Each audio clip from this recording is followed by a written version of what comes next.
This is the House of Hockey podcast, where we talk about the game and the lifestyle. We've got opinions as hockey fans, friends, and from the female perspective. Welcome to our house.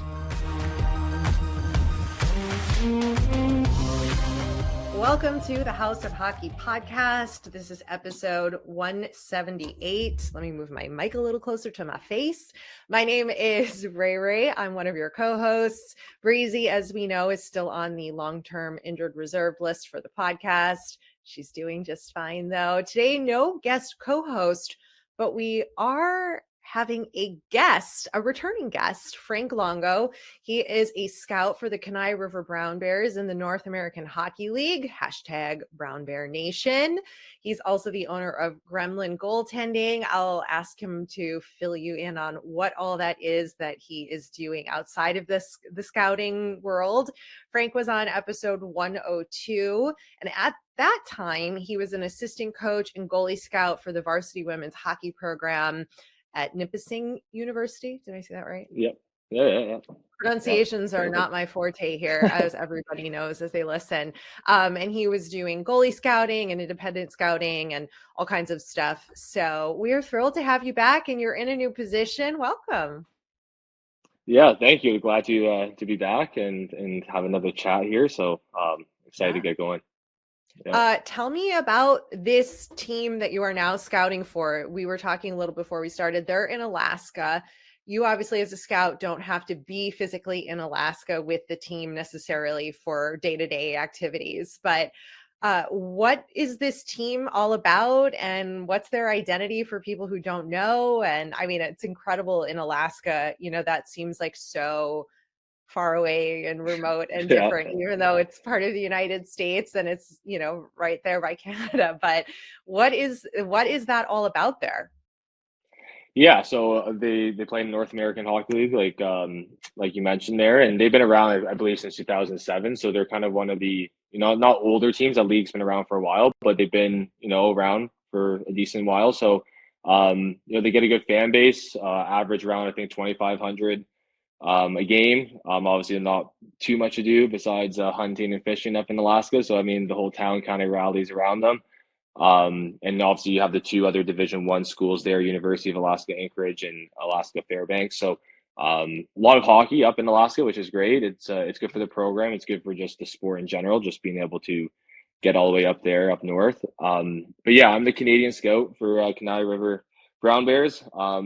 And basically my responsibilities is not just the goaltending, but also players as well. So I'll be scouting, you know, Tier 2 Junior A in Canada, because we're at that league where we're, you know, a little bit above, you know, Canadian junior hockey at this moment, not the OHL or the QMJHL or the WHL, but for Tier 2 Junior, it's definitely a step above. And, you know, we have players in, you know, the North American Hockey League that get drafted straight to the NHL at the NHL draft. So, you know, it's kind of like a step below the NHL in a sense with the USHL.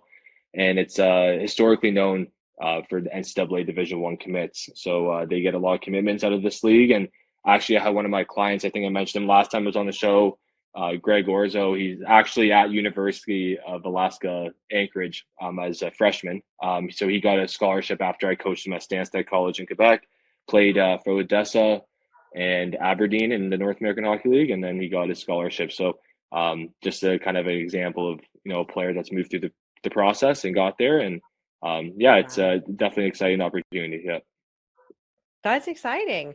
Okay, talk to me a little. We'll stick with the scouting side of things, and then we'll go into some of your like all around player, you know, family coaching, helping, scouting, you know, stuff you do. But what are you seeing in those leagues now as far as like style of hockey being played that's coming up that's maybe different than what, you know, we're always talking about the differences between like the old school hockey and the new school hockey, and we see so much of it clash on the ice, and we see it work when it's done right. But, you know, I think people are like, that's the way the league's going to go in the NHL, where it's just going to be young, fast, and we're never going to have, you know, Ryan Reeves again or Pat Maroons, and just get over it. But like, is that really the case in what you're seeing? Yeah, I think the game is definitely changing. I mean, physicality is not as prominent unless it's kind of, playoff hockey. And obviously fighting is kind of, fuzzling out. But I mean, I think it's just the difference in development in each country. If you want to go kind of down that world, U.S. hockey is a step above. Definitely Canada. Hockey Canada is kind of faltered a little bit, and you can see with the World Juniors and our development teams, even the women's hockey side of things. The U.S. is really catching up now over the last, I would say, 5 years, and they just have a better development model. Just from starting from at 7, 8 years old to all the way to junior hockey. So and college hockey. So I mean, I would say the development, you can see the differences. You see a lot more American-born players drafted now than Canadian, or have success, I should say, at the next level. So I think that's a big thing, and I think the U.S. has kind of taken a model of what Sweden's done and Finland's done and Russia, for example, because they've always had kind of these development models put in place over the last couple decades at least, and that's why I feel like U.S. hockey is getting there development wise, and you see it with these prospects. The most exciting players right now that have the best shots and the most accuracy, and are just so fun to watch. The Austin Matthews, the Zegras, Caulfield, all of them, right? Like where are they from, right? And that's where you're starting to notice that they've developed in their own country, and they've gone to a point now where I think the game is a lot more quick. Obviously, there's more agility to the game, east to west, and yeah, we're getting some pretty cool hockey players to watch in today's world, which makes it difficult to scout goalies because these releases now and these shots are just so hard. So you can't even almost blame the goalie, but at the same time, it is a clear view shot, and that's where you kind of decipher who's what goalies ready for the next level in that regard with tracking these releases. Yeah. And technology has Yeah. advanced a lot too in the training, even for goalies Yeah. as well. I mean, there's so many different kinds of, I don't even know what you call it, but there's like lights and different balls Yep. and headgear and things you can do to increase your reaction time and things like that. But I think that's really interesting to hear that perspective.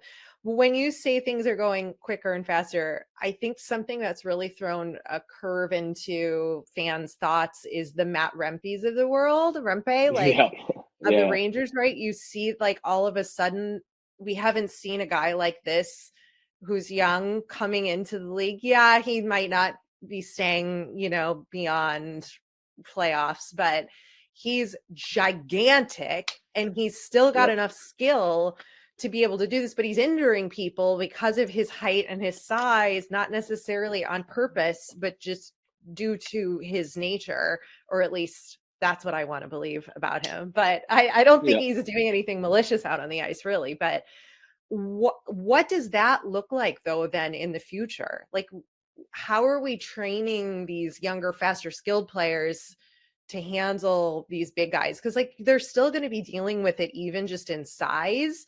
Because if you're Yep. 18 and you're coming into the NHL, there's still guys on the team who are fully grown men, and you're still going to be dealing with some of that. What does that look like? Yeah, I think with Rempe's situation, I think just being fearless at a young age, like he's going toe to toe against the best in NHL, and Yeah. guys respect him for that. Obviously, a couple things happened afterwards where players have lost respect for him. I guess there was a couple calls he ran after a few people. I didn't watch the game, but I heard about it on Twitter. But yeah, I think the courage for him is big. Mm, I think that he's able to go toe to toe at a young age. And you're not really seeing much of that, right? Because these players have so much on the line. Teams aren't drafting enforcers anymore. They're looking for strictly, guys that can play hockey. If you're going to last in the NHL, the reason why, maybe Ryan Reeves and, a couple of those other players that lasted so long is because they're still able to play hockey. They're not just mhm. enforcers. They're still able to produce, even if it's, 10 goals a season. Yeah. And they produce that energy for players. So I think just knowing your role, especially in junior hockey, and there are some big guys that might not be as agile, might not have the best hands, but they're very smart, with their hockey IQ, and they're not afraid to be physical. And that's when you can kind of fit them into those roles where they'll protect those superstars, on the first and second line, and step up when they need to, but you won't see guys come in as much as, last decade or even before that, who were strictly there to, kind of rattle up the crowd and defend their players. So I feel like it's just knowing your role and being confident that you can stand up for yourself and others, and having those type of guys on your team is crucial too, especially in the playoffs.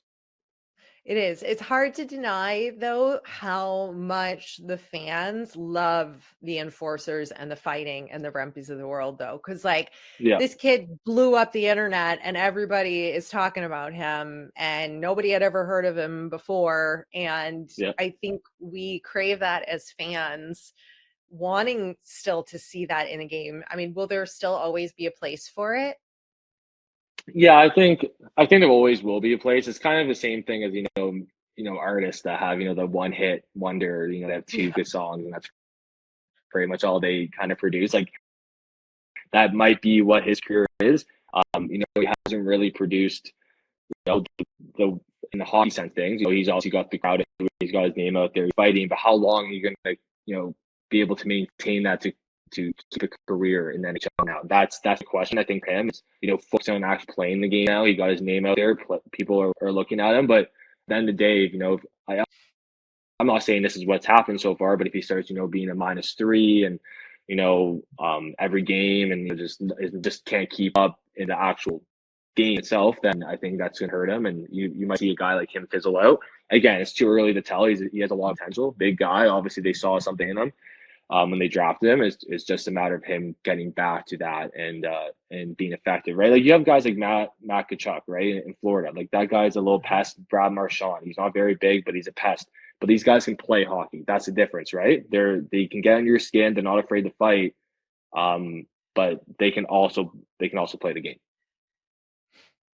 Yep. So are Yeah. those some of the qualities that you're looking for when you're scouting then for Kenai? Yeah, I think the biggest thing that in the North American Hockey League for scouting for that is I think it's I look a lot for character. That's the first and foremost. Like I think that's the best trajectory to see where a player's going to go is what family they come from, how hard they work, how are they in the classroom, because obviously like our goal is to either get them drafted in the NHL and also try to get them an NCAA commitment. And you can't get to NCAA if unfortunately you don't have the grades or you don't really take school seriously or the stuff outside of the rink. So I like guys that get involved in the community. Are they work hard in school. They have aspirations and academically as well. And I think just how they are within their teammates. Are they a leader? Doesn't mean you have to be outspoken. They can be soft spoken, but just do they lead by example? Do they work hard? Do they put in those extra hours? I think that's the first thing I look for, and then we get into kind of the nuts and bolts of how they do statistically and how they progressed over the years. I think that's another thing that a lot of scouts kind of don't really look at. Is they just kind of look at that current season and they're like, oh wow, they're lighting up, but were they lighting up maybe the same league a couple of years? Like maybe they need to move up, right? Or have they struggled and then progressed really well over the last 3 years in different levels, different age groups? It's all situational, but I think being able to see how far they've come, in a 2, 3, 4 year span gives you an idea that they're progressing the right way because they're doing the right things off the ice and on the ice, obviously. But they're constantly learning and getting to where they need to be, and then you can kind of predict. Hopefully, they'll be an impact player when they come, to the North American Hockey League or beyond. Talk to me a little bit about the hockey culture. This is something that's really been in the news, in the, Hockey Canada stuff, and even in the NHL, we've seen a lot of recent, like off ice challenges with people's character in playing hockey. And you talked about just how important that is to have a good character and be a well-rounded, committed, driven team player focus. Where does that go wrong in your opinion? Like how does that happen? How do these stories happen when the scouts and the teams are so focused on finding these really quality players that are team driven, right? Like where's that disconnect in your opinion? And if this is like too far out of the scope of where you feel comfortable, that's fine too. But I just think it's interesting that there's like a bit of a mismatch in some of the things that have been happening lately. And I think people want answers to why, because this is a sport we love and we know how committed the teams are to really developing these young players and taking care of them. Yeah, no, I have no problem talking about it. I mean, obviously, not going in too much depth, but I think the biggest thing for these players, I think, is a lot's thrown at them at a young age, especially with these players in the World Junior teams and stuff. And there's a spotlight on them at a young age, and sometimes it gets to their head. It's kind of, I don't want to say a cockiness, if you will, but it kind of it makes you not as level headed. And I feel like that can get you into trouble, right? And I think we see more of it, with us both being in the hockey space. That's what we're following. That's what's in the mainstream media for us, because that's what we're following. So we see a lot more of it with our sport, but I feel like it's in every sport. Like, NFL players, the same things happen. Because again, they're getting all this money, they're getting all this fame at a young age, and it gets to their head. And then, they might start treating, females or males the wrong way. And just and that's the thing, right? They just think they're kind of maybe a little bit above everyone else, and it's getting to their head. And then eventually you have to hang up the skates or hang up the cleats in football, and everything kind of comes back down. And that's I think when a lot of them end up suffering mental health issues, and we can go down that world. But I think it's just being exposed at a young age and not having the maturity to be able to handle it, or maybe not having the right voices. It's sometimes, again, like with these agents and parents and all this money and fame and everything getting thrown at you, it's hard to really navigate it. So then you end up resorting to drugs, alcohol, doing the wrong things, and then you go down a wrong path. And I think you see the guys like the Sidney Crosbys of the world or the Connor McDavids. The reason why they're so great is even with all that fame at that young age, they stayed on task. They had a goal in mind, and they're still doing it, at 27 or 37, like, with McDavid and Crosby, right? They're still doing it even after accomplishing, certain things in their career. So I think that's what you're looking for, is guys that don't let the hype kind of get to them. They have a goal in mind. They knew what they were doing when they were going into it, and they're sticking to it. And I think that's a big thing you want to look for as well.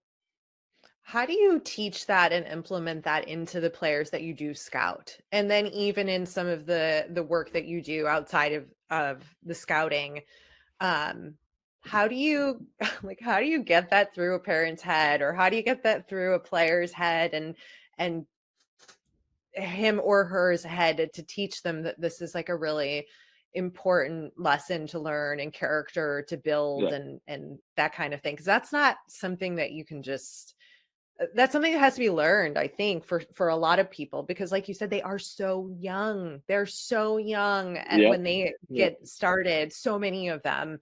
And if they don't have the right influences around them, it can go sideways. Yeah.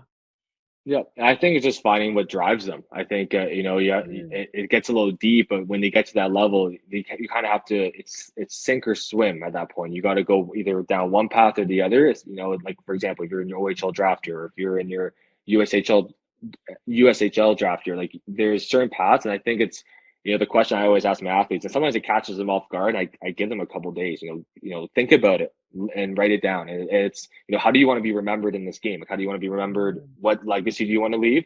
Because the things you do off the ice is going to follow that legacy. And there's a lot of amazing hockey players that come through. Like, there's, unfortunately, not everyone's going to be Wayne Gretzky. Not everyone's going to be Sidney Crosby. But if you look at certain players, right, with what they do in their organizations, how much they gave back to the community, or how they perform on the ice and how they help their teammates around them. And, like, for example, one guy that comes to my mind just recently, Jerome Iginla, right? Like, sure, do you think of him as one of the best players of all time? Probably not. Is he an exceptional player? Yes. Like, he's up there. He's just not in the top 5, right? But the reason why Calgary loves him so much is what he did for that community, what he did for that organization, how hard he worked. I know they never brought back a cup, but they were so damn close.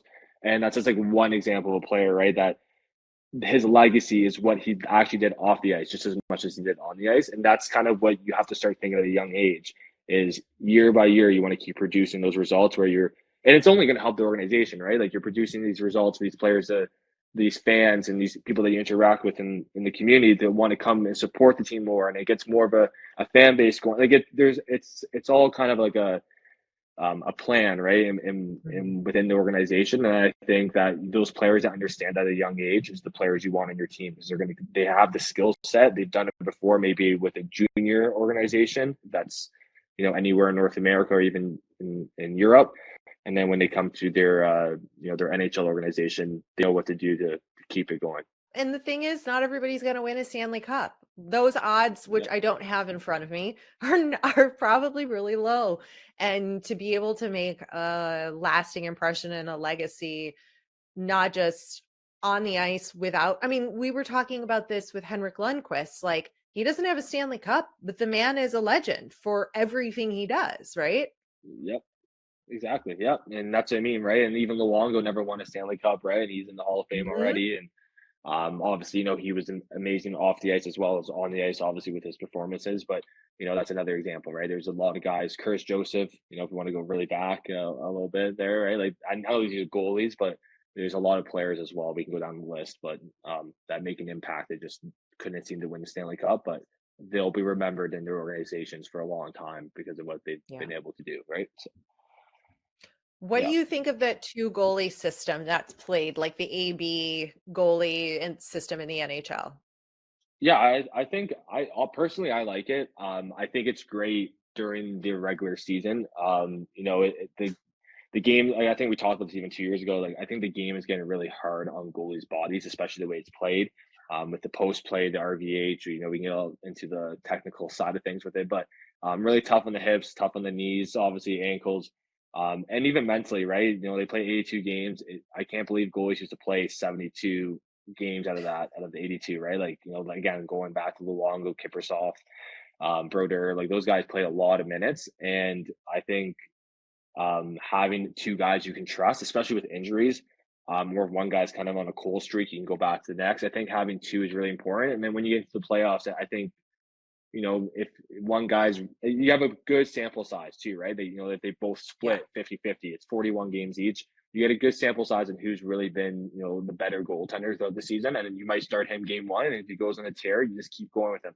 We saw with Colorado, right? A couple years ago, Yeah. with Kemper and Frank, Frank Koo, Pavel Fanku, I think is his name. He was the backup to Kemper, but he came in when Kemper got hurt with the stick in the eye, and he produced well and got them to the final, and then Kemper came back, and right. So sometimes you got to have 1A 1B situation, or at least a guy that you can count on that when he can go and play in a playoff game, right? And I Yeah. think it's definitely beneficial that teams have two solid goaltenders, and to be honest with you, I think you should really have three. If you can have a third, a guy that's really itching to get into the NHL, who's capable of playing, just hasn't got a shot yet, or is dominating the AHL. I think just in case for these injuries that do happen, and it's very prominent with these goalies in the NHL today. To have someone that can come in and also be reliable as well. So that goes into the whole goalie scouting world, right? You want to make sure you have enough prospects on your goalie draft list, or your prospect pool, just in case, just like you would with the players, right? Yeah. Oh yeah. Yeah. I I think it's interesting, that system and how it works. And I think what a lot of the fans' reactions have been, especially in the playoffs, like you mentioned, is when the certain coaches, I can't remember which teams, but like certain coaches stuck to the switching between the goalies Yep. in playoffs. And some people really had strong opinions about that and did not like that and wanted like the 1A goalie to always be Yeah. in. And I think their fans, of course, are quick to blame and say, like, whatever, Yep. one A is doing horrible, you should have one B in that, blah, blah, blah, blah. Yep. But I mean, your strategy, from based on what you just said, would be like, if you've got someone on a heater or is on a streak or is doing really well in net, you leave them in the playoffs. Is that Y- accurate? Is that what you Yeah. believe? Yeah, I think like again, like it's a sample size. If you split them, even if it's 60-40, Mm. obviously there's a reason why that one guy is maybe playing 60, if it's contract reasons, whatever, of the 60% of the season. Um, if he's played better historically over that season, I think he should be getting at least get game one. And then again, it's a game in playoffs, it's a game by game. You reevaluate. You don't just say, you're going with the one guy for the whole series. But again, it could also hurt you. And look at Minnesota last year, right? They did go with Marc-Andre Fleury, and I'm a big Fleury guy, and he struggled a little bit, and then they didn't know what to do, and so they went back to Gustafson, Yep. and he struggled, and I think they got swept last year, from what I remember. So, that, and they were using both goalies, and they just couldn't seem to figure it out to even get a win. And I think that's where it gets kind of tricky. Is like it's making so if you start one goalie in game one, and then you make the decision to go back to him in game two, and he loses again, that's when it makes it a Right. really tough decision. What are you going to do in game three? You're going to go back with that goalie who's played 70% of your games all year, or are you going to go with the 1B? And then if he loses, and everyone's so it is a really tough choice as a head coach. As back in the day, you had your one guy. No matter how bad it went, you're going back to him. Yeah. But again, even Boston, right? Like they've had the Hmm. best goalie tandem for the last 2 years, but last year in the playoffs, they got knocked out right in Game 7 to Florida, and again Yeah. they were kind of going back and forth with Swayman and Allmark. So it can hurt you, but I also think it can benefit you. And we haven't had enough of a sample size since teams are starting to do this. But again, like I said, Colorado worked for them. Pittsburgh with Murray and Fleury. That's been almost a decade ago. It's crazy to think that, but Right. I think you're starting to see some teams, right, doing it more. And I think in the next 5 years, you might get an idea: does it actually work? And I believe it does. But I definitely like seeing one guy kind of go with the horns during the playoffs, unless something happens. Yeah. I think I would tend to agree with you on that. Give the guy who's the healthiest mentally, physically, ready to handle the pressures of it, and give them the opportunity, even if they take a loss in one of the games. I think it's important. It was depending on the player's mentality and their mental state, right? Too. Like if they can if they thrive on wanting to recover from a loss and prove they can win and different things like that, I think um, it all depends, because as we know, goalies are a unique breed. You Yeah, mentioned yeah, Flurry, yeah, and I wanted to get your thoughts on like Flurry and Quickie. Both of yeah, them still in this league, still able to perform at a pretty high level, pretty consistently, at least this yeah. season. Um, what are your thoughts on those two and what separates them apart from the other ones? Obviously, a little bit of luck with being able to be healthy and still play, of course, but what else is it that those two guys have? I think just the commitment to their craft. I think, they're always looking Mhm. for new ways to get better. And they're going with the times of the game. They're not kind of stuck in their ways, but they still bring in their unique style. So they will adapt to what the game has become, but they will also still keep doing what's made them successful. And I think that takes a lot of, reconstruction, a lot of evaluation in their game each offseason. Jonathan Quick looked like he was done, right? But he come into New York, and Benoit Laird, the goalie coach there, he's I think arguably the best of all time, if not one of the best. And he's transformed them, and he's done great work with Igor Shishkin and Mhm. Lundqvist, right? The list goes down. Cam Talbot, all those guys, right? And I think that again, he's reevaluated his game, but he's still the same old Quick. He's still very athletic, covers the bottom net well. Can still make those spectacular saves, and he tracks really well. And the same with Fleury, right? Like he still plays a very athletic game, and that's what you just said, which is crazy. Is like they're still doing the splits, and they're getting up there in age, and they're still playing the same way, and they're still performing. And it's because they're not going to shy away from what made them successful in the first place. But again, you see they're a little different now in their post play, and they're a little more conserved around the crease, and that takes work with your goalie coach, a lot of video, and understanding why you're going to be making those changes. And I think that's for them. They're not as stubborn as maybe some other guys that have faded out of the league. Is this is the way I play. This is the way I've been my whole career, and I'm not changing it. And those are the guys that unfortunately get left behind. But guys like Fleury and Quick, they're both Hall of Famers. Quick is tied with Miller now for the most wins in American goalies. So Wow. if he wins his next game, which he probably have at least a few cracks at it before the season ends, he'll be number one, the best American-born goalie. I already think he is. He's won 3 Thomas Miller number Wow. one, right? So we can go down that whole debate, but you have 2 Hall of Famers that are For still sure. doing it, and there's a reason why they're doing it. So Yeah, I think that's a really fair assessment on those two, especially that just that sort of commitment, and that mental strength and love and Oh, mental, passion yeah, and remembering their purpose and what they want to leave exactly. their legacy, like you said. Yep. And all Yeah. that's a Yep. good example of what you were describing earlier. Do you want to talk about the PWHL and the women's side since you've been around the women's game a lot as well? Yep. First of all, have you been to a game yet? PWHL game? No, I unfortunately haven't, but I do watch a lot of it on TSN. Actually, my girlfriend has a family friend who plays for Ottawa, PWHL Ottawa, Zoe Boyd. So, we usually when And they're Ottawa is, crushing it right now. yeah, yeah, yeah. So when they're on the TV, we like to watch and support her, and I think again it's great for the game. Seeing these massive crowds and seeing these players being able to actually live out their dream. I think that's what a lot of us that were involved in the women's game are still involved. That's what we're hoping for, and it's here now, and it's exciting. And I think it's still kind of surreal to think like on a nightly basis, there's professional women's hockey on TV, and it's commercials and the sponsorships. Like it's just to me, it's exactly what we were hoping for, and I'm so Yeah. excited for the players and the coaches in the league, and I hope continued success for them. Obviously, I think it's going in that direction, and it's very exciting for the game of hockey. The women's game has different rules, and I think it's okay. And I think so many people are like hung up on like, well, they can't hit as hard. That I'm like, it doesn't matter because it's still just as exciting to watch and see what they can do without all those other things.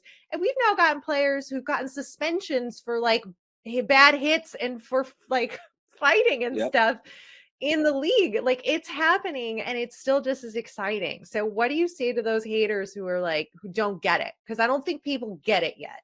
Yeah, I think again it's just the passion, right? Like I think the reason why we all fall in love with the game, obviously, is our connection to the game. Obviously, we all have a beginning to it, or why we're connected to it. And I think it's just the goals and the big saves, the big goals. An amazing play that happens, right? It's not so much about the physicality. Like, sure, the physicality makes it exciting, but I think it's really just the game of hockey in general. And I think these girls, they're exceptional athletes, and there's some of these goals are incredible. Like some of these shots are just, like they're bar down, posting in, great special teams. Like these girls are blocking shots, and these goalies are making big saves on a 5-on-3 on a 1-goal game. Like that's the exciting part of the game.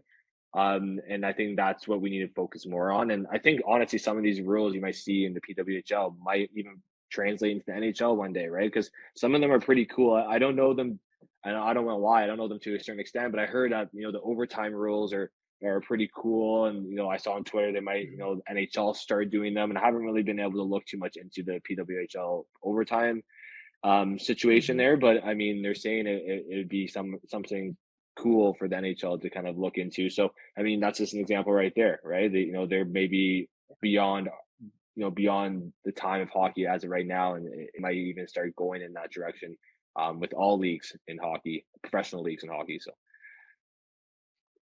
Yeah, it yeah, was a lot of fun. It was such a fun experience, and watching them play and their skill was unreal to see. I think it's a little bit different. I talk about this too, like in the US media than in the Canadian media. You've got games on TSN there. yeah, We've got them on some of our local channels, and yeah, they're on YouTube for free, which is great because like we have no excuse not to watch. But I think just sort of that national exposure that you guys get, and of course I think hockey, of course, is way more popular in Canada across the board than it is in the US. So you've got that going for you. And I just think the Canadian teams have done such an incredible job of promoting it yeah, and having them do like the Oilers do that like in team skills competition thing. And I yeah. think Ottawa does, and they had the women come and they were part of it. And I think just the exposure to it is great. But we're seeing small things here, like the Anaheim Ducks of all the teams were like wearing the jerseys and is into walk-in the other day. So we're seeing it, and I just want to do what I Yeah. can to promote it because I think it's 100%. Yep. really exciting.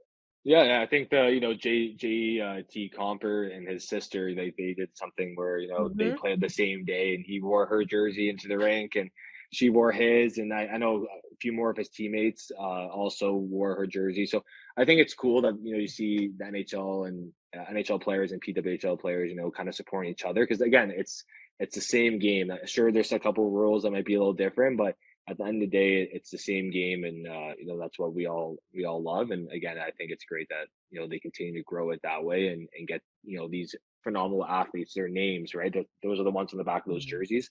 Actually, on the bottom of those jerseys, I don't know if you saw. Again, you're Yes. in the States, right? The Molson Canadian, right? They put their sponsorship on the top bar to, for everyone to see their names on the bottom. I think that's, incredible marketing on number one, but number two, I think that's incredible for the game too. So now we can see, these incredible players and who's actually making these plays and hopefully getting those jersey sales up for them too. So. Exactly. I am super excited to see what the team names are. I still haven't like officially picked a team yet. I'm still undecided. I think Yeah. I'm still trying to decide who's going to be my team because I don't have a Chicago team, so I don't have a default. And I live close to Boston now, but I'm just not sure. But I'm leaning towards Boston only because of Hillary Knight. But I'm conflicted, and you don't care about this. This is just my internal fan you could be a brain. PWHL Ottawa fan if you want. There you go. Then that's my team. If we're going to talk about the PWHL, obviously it's the team I watch the most again because of Zoe Boyd. But again, it's that's a team I cheer for. So I mean, something to think about. I know. It's a big decision though, Frank. Yeah, it is. Yes, it's true. Yeah, because I know you're a Blackhawks fan, right? So yeah, I have this like free slate, this like opportunity to pick. Yeah, a lot of pressure. Stressing me out just right now. I can't think about. I can't talk about it anymore. It's making me really anxious. I don't know what to do. Tell everybody a little bit more about your Gremlin goaltending and what you do for players and families and how you help them.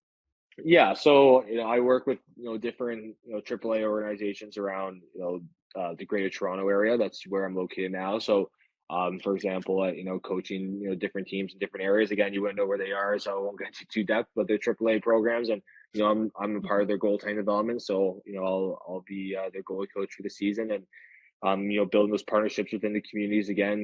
Kind of help goaltending development in Canada, even if it's at a small scale, again, just in the Ontario kind of Toronto area. But it's something, and a lot of time, goalies I've coached in the past, from all these years of coaching, the last, I think it's like 13, 14 years now in Quebec and in North Bay and everywhere that I've been, that I've scouted and coached for. I think I still keep in contact with these goaltenders, and I kind of give them kind of like their gatekeeper, if you will. Like I help them kind of navigate their next steps, and they still come to me for advice on where what would be the best program for me to go to next, if that's junior, if that's a university program.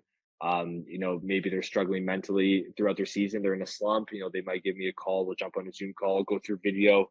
So it's just keeping tabs on the goalies I've worked with and making them feel like they're not alone, because I know I felt that way when I played, and again, it was a totally different hockey world back then. Goalie coaches didn't really exist as much, and they didn't really have the tools as we do now, which is, again, they're the kind of the pioneers, so you have to respect that. But for them not feeling like they're on their own, because again, a lot of the head coaches and assistant coaches don't know goaltending, they don't know how it feels to be in their position.